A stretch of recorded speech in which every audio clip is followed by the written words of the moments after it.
تین چار شعر ہیں اور آپ نے بہت اچھا سنا. میرے تمام شاعر بندھوؤں کو، شاعر دوستوں کو، اور یہ ندیم جو کہ بچہ ہے جسے معلوم نہیں ہے کہ مشاعروں میں کیا ہونا چاہیے کیا نہیں ہونا چاہیے.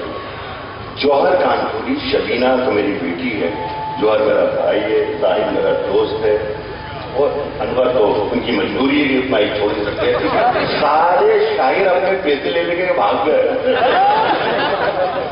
انہیں تمیز ہی نہیں ہے کہ مشاعرہ کیا ہوتا ہے، کیا اس کا کرنا چاہیے. اس کا ان کے شاعر، سینئر شاعر یہاں پر کھڑے بیٹھے ہوئے ہیں.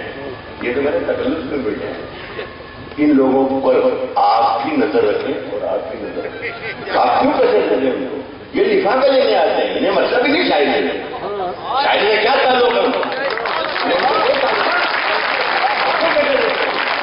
ایک بھی شاعری نہیں آتا یہاں، ایک بھی شاعری نہیں ہے. جوہر میرا بھائی ہے، اور جو بھائی کیا ہے اب وہ کیا بتاؤں، مجبوری ہے، اور نہ کوئی شاعر نہیں ہے. سب آپ جب تک لفافے لیے ہیں اور چلے گئے. لفافے لینے آتے ہیں، نہ شاعری سنانے سے مطلب، نہ شاعری سننے سے مطلب، نہ شاعری لکھنے سے مطلب.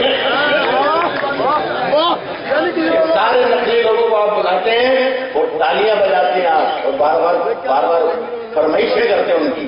یہ اردو کو روز قبضہ کر رہے ہیں، اردو کا قبضہ کر رہے ہیں. آپ بچائیے اردو. ان لوگوں کو بتا دیں جو شاعر ہیں چلے گئے سب.